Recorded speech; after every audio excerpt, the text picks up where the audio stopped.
சீமான் அவர்களோட அரசியல். ஆனால் அவரோட அரசியல் புரிதல வேற. ஒரு ரியல் ஃபேக்ட் மக்கள் மாற்ற வேணும்னு நினச்சிருந்தா சீமான் இன்னைக்கு சிஎம் ஆயிருக்கணும். அதான் ரியல் ஃபேக்ட். இந்த கவர்ச்சி அரசியல்னால மட்டும்தான் விஜய் இன்னைக்கு சிஎம் ஆயிருக்காரு. அந்த கவர்ச்சி அரசியலும் விஜய் கிடையாது. அந்த மக்களை ஒரு முட்டாள்தனமா நம்பிட்டாங்க. முட்டாள்தனமா நம்பிக்கை அவர் காப்பாற்றணும் போல. அடுத்த எடப்பாடி உதயநிதி பத்தி என்ன? ஆனால் உதயநிதி பற்றி அவர் வாரிசு அரசியல் மூலியமா உள்ள வந்திருக்காரு. விஜய்க்கும் அவருக்கும் ஒரு பெரிய வித்தியாசம் ஒன்றும் இல்லை. என்னை பொறுத்த வரையும் விஜயும் உதயும் ஒன்று தான். ஆனால் விஜய் கம்பேர் பண்ணும்போது உதய் பெட்ரு. இன்னைக்கு எதிர்கட்சி தலைவராக இருக்காரு. அந்த எதிர்கட்சி தலைவராக அவர் எப்படி செயல்படுறாருன்னு பார்த்து தான் அடுத்து அவர் எப்படி இருப்பான்னு சொல்லணும். முதல்வரோட நடவடிக்கை ஒரு மாசத்துக்கு எதுவும் சொல்ல முடியாது இல்லை. ஒரு மாசத்துல ஏதாவது பண்ணிருக்கணும். சொல்ற அளவுக்கு ஏதாவது பண்ணிருக்கணும். இதுவரையும் எதுவும் பண்ணல. இது மட்டும் ஏதாவது பண்ணுவாருன்னு நினைக்கிறேன். பார்ப்போம். தமிழ்நாட்டு இளைஞர்களோட நம்பிக்கை யாரா இருப்பாங்க? சீமான், விஜய், அண்ணாமலை, உதயநிதி ஸ்டாலின். இப்போதைக்கு நம்பிக்கையா விஜய் இருக்காரு. ஆனா அந்த நம்பிக்கை அவர் காப்பாற்றுவாரான்னு தெரியல. ஆனா எங்களை பொறுத்தளவு சீமான் எங்களுக்கு நம்பிக்கையா இருக்காரு. சீமான் உங்களுக்கு எதுல நம்பிக்கையா இருக்கு? ஆனா தமிழ் தேசிய கொள்கையை விட்டு அவரு 17 வருஷமாச்சு. இன்ன வரைக்கும் அவர் அதோட தடத்துல இருந்து மாறாம இன்ன வரைக்கும் பிடிச்ச புடியில கொள்கை கரெக்டா இருக்காரு. இப்போ விஜய் அவர்களுமே அவர் பிடிச்ச புடியில கரெக்டா தானே இருக்காரு. ஏன்னா எந்த கொள்கையும் சொல்லாம தானே இருக்காரு. இல்லைன்னா அவரு எதுவுமே சொல்றது இல்லையே. அதுதான் சொல்றேன். அவர் அதுல கரெக்டா தானே அவர் கொள்கையை சொல்ல மாட்டேங்கிறாரு. என்ன கொள்கை? அதே மாதிரி தானே எல்லா கட்சியும் இருக்காங்க. இப்போ திராவிடமே இருந்தாலும் திராவிடம் அவங்க திராவிடத்துல கரெக்டா இருக்காங்க. விஜய் அவரோட இதுல கரெக்டா இருக்காங்க. இவர் ரெண்டுலயுமே அண்ணாமலை இருந்தாருன்னா அவரோட ஒரு இந்துத்துவாவோ ஏதோ ஒரு கருத்துல கரெக்ட் அதுலயே இருக்காரு. அதே மாதிரி தானே சீமான் இருக்காரு. என்ன வித்தியாசம் சொல்றீங்க? சீமான் அவர்கள் ஜெயிக்க கூட ஒரு சீட்டு கூட வாங்கவில்லையே. அதுதானே தெரியல. மக்களுக்கு அவர் தான் நல்ல நல்ல திட்டங்கள்லாம் அறிவிச்சாரு. திட்டங்கள்லாம் போய் சேரலையோன்னு நினைக்கிறேன். திட்டங்கள் போய் சேரலைன்னா எதனால சேரலைன்னு நினைக்கிறீங்க நீங்க? மீடியா தானே. மீடியா தான் காரணம். இப்போ வரக்கூடிய காலங்கள்ல சீமான் அவர்களோட அரசியல் எந்த அளவுக்கு இருக்குன்னு நினைக்கிறீங்க? ஏன்னா புதுசா அண்ணாமலை வர்றாரு. ஆமாண்ணா. ரெண்டு எப்படின்னு தெரியல. இவங்க 2 பேரும் ஒன்னா சேர்ந்து பயணிச்சாங்கன்னா நல்லா இருக்கும். அண்ணாமலையும் சீமான். ஆனா அவரோட கொள்கை இந்துத்துவா இருந்தாருன்னா அண்ணன் சேர மாட்டாரு. வாய்ப்பு இல்ல. இல்ல அண்ணா இப்ப வரைக்கும் இந்துத்துவா இல்லாம தான் போட்டி. 2029லயும் நாங்க 40 பெண்கள் 40 ஆண்கள் தான் சொல்றாங்க. எப்பயுமே அப்படிதான் கொடுப்பாரு. ஓகே. அப்படிங்கிற போது அப்புறம் எப்படி வெற்றி பெற வாய்ப்பு இருக்கு? பரவாயில்ல. வெற்றி பெறலனாலும் எங்களோட கொள்கையில கரெக்டா இருந்துட்டு போயிடும். ஓகே. மக்களுக்காக நல்லது எந்த அளவுக்கு போராட முடியுமோ போராடி அவங்களுக்கான உரிமைகளை பெற்று தந்துகிட்டே இருப்போம்.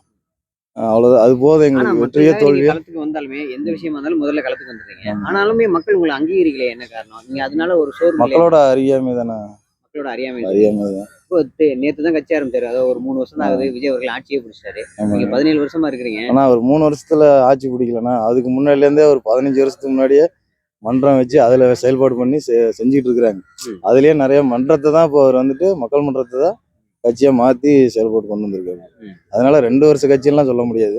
இல்ல அவரு 15-20 வருஷமா விஜய் அரசியலுக்கு வந்தோன்னு என்ன சொன்னீங்க? நீ இப்ப நேத்து கட்சி ஆரம்பிச்சு இன்னைக்கு ஆட்சி பிடிச்சிட முடியுமா? அப்படிதானே எல்லாரும் விமர்சனம். ஆமா, அப்படிதான் விமர்சாங்க. அப்படிங்கிற போது எல்லாருமே கேட்டாங்க. எல்லா கட்சியுமே கேட்டாங்க. அப்படிங்கிற போது அது நம்ம அவர் ஆரம்பிச்சது ஒரு 3 வருஷத்துல ஆட்சியை பிடிச்சாரு அப்படிதான் நம்ம சொல்ல முடியும். அப்படிங்கிற போது நீங்க 17 வருஷமா இருக்கீங்க. ஒரு மக்களோட அங்கீகாரம் எதுவுமே கிடையாது. அவருக்கு மீடியாவோட சப்போர்ட் ஃபுல்லா இருந்ததுண்ணா.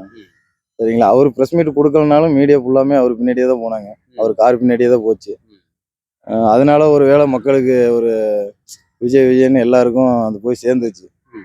நம்ம ஆளு விஜய் சீமான் அண்ணன் போராட்டத்து காலத்துல இருந்த காட்டி என்னடா இது எல்லாம் போராட்டத்திலேயே இருக்கிறாங்களே அப்படின்ற ஒரு மைண்ட் செட் வந்துருச்சு அவங்களுக்கு. மக்கள் என்ன சொன்னாங்கன்னா மாத்தி பேசுறாரு. வரது முன்னாடி தமிழ் அதுக்கப்புறம் திட்டுறது இப்போ வரைக்கும் மாத்தி பேசுறாங்க. அந்த மாதிரியான விஷயங்கள் மக்கள்கிட்ட ஒரு பாதிப்பு இருக்கு. மாத்தியெல்லாம் பேசலாம். அப்போ அவர் இருந்த கொள்கைக்கு தமிழ் தேசியத்துல பயணிப்போம், ஒரு வாய்ப்பு வரும்போது தமிழ் தேசியத்துல பயணிப்போம்னு விஜய் சொன்னாரு. சரிங்க. அவரு திராவிட கொள்கையை கொண்டு வந்த காட்டி அண்ணனுக்கு பிடிக்கல. ஏற்கனவே அதை எதிர்த்து தான் அண்ணன் போராடிட்டு இருக்காரு, திராவிடம் வரக்கூடாதுன்னு. மறுபடியும் அவர் அதை தூக்கி பிடிக்கும் போது அண்ணனுக்கு கொஞ்சம் போகும். அவ்வளவுதான். அப்படியா இருந்தாலுமே உங்களுக்கு திராவிடம் தான் எதிரி. சீமான விஜய் அவர்களுக்கும் திராவிடம் தான் எதிரி. அப்படிங்கிறப்போ நீங்க 2 பேரும் திராவிடம் அவர் எதிரின்னு சொல்லவே இல்லையே. இல்ல அதாவது திமுக சொல்றாங்க. திமுக தானே எதிரி, திராவிட எதிரி கிடையாது. 2 பேருக்குமே திமுக தானே எதிரி. அப்படி இல்ல, திமுக தானே எதிரி, திராவிட எதிரி இல்ல அவருக்கு. திராவிடம் அவருக்கு ஒரு இன்னொரு கண்ணு மாதிரி, திமுக அவருக்கு எதிரி. அவ்வளவுதான். இது அதிமுகவும் திராவிட கட்சி தான். ஆனா அது அவருக்கு ஒரு இதாவே இல்லை. அவர் அதை பத்தி பேசுறதே கிடையாது. அதை ஒரு கட்சியாவே அது மதிக்கிறது கிடையாது. எந்த கட்சியா இருந்தாலும் ஒரு மதிக்க பழகிக்கணும். அதுவும் ஒரு ஆண்ட கட்சி, ஏற்கனவே இத்தனை வருஷமா கட்சியில் ஆண்டு இருக்குது, அதையும் மதிக்க கற்றுக்கணும். இப்போ 1 மாத கால விஜய் அவர்களோட நடவடிக்கை எப்படி இருக்கு? ஆட்சி ஆச்சு ஆனால் எப்படி சொல்கிறேன்னு தெரியல.